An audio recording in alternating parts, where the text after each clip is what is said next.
This is section 1.2, part 4, where we will simplify by combining like terms. We see our first problem here. It's negative 6 times the quantity y minus 2 plus 4 times the quantity y minus 1. So we're going to want to first start our simplification process, then we will group and combine our like terms. So the first step in simplification is, you may notice we have two instances of the distributive property, which we looked at in section 1.1. So I've got negative 6 out here, and it's multiplied by this quantity. So when that occurs, I'm going to take this negative 6, I'm going to take the sign with it, and I'm going to distribute it in to both terms in parentheses. So I'm going to distribute negative 6 into y, and I'm also going to distribute it into negative 2. We always want to make sure we include the sign in front of each term. And then the same thing will happen here with positive 4. Again, include the sign in front of that term. We're going to distribute positive 4 into y, and we're going to distribute positive 4 into negative 1, including that sign. Alright, so let's do that. So negative 6 times y is going to give us negative 6y. Negative 6 times negative 2 gives us positive 12. 4 times y gives us positive 4y. And then 4 times negative 1 gives us negative 4. So we've successfully applied our distributive property. Next, we're going to group like terms. And so a like term, alright, is one that's similar to any other term in the problem. So I've highlighted here a term that has the variable y. So a like term that's similar to this one is any other term that also carries the same variable with the same exponent. This has an exponent of 1. And we can see that here. We've got 4y. Y is the same with an exponent of 1. The other two terms that are similar, alright, are the same. Is 12 and negative 4.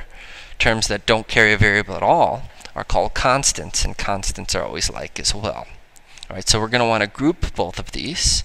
So I've got negative 6y plus 4y, and I'm going to add that to my second grouping of 12 minus 4.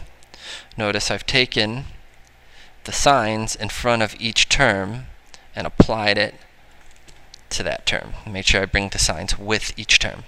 So now this last part is the simplification process. Negative 6y plus 4y is negative 2y. 12 minus 4 is positive 8. And we've successfully simplified by combining like terms. Alright, we'll take a look at a second problem here, which is 8x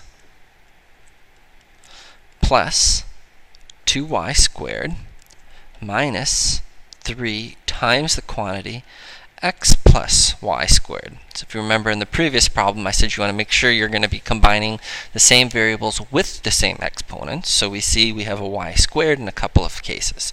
But before we can start combining, alright, we always want to make sure we distribute first. Alright, so we've got the distributive property here again, where I'm going to take negative 3, and I'm going to distribute it into x and to positive y squared.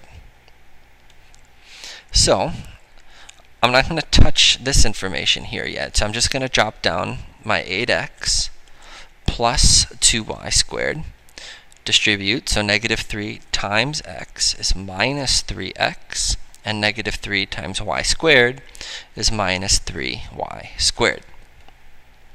The next step will be to group our like terms. So scroll down a little bit. So I've got 8x. What's like with 8x? Well, that's negative 3x.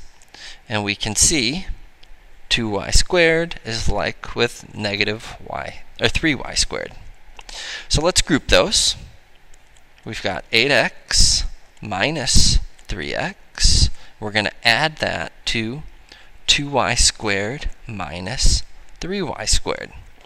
And the last process is the simplification process. So 8x minus 3x gives us 5x, and 2y squared minus 3y squared is minus y squared. And we've simplified by combining like terms.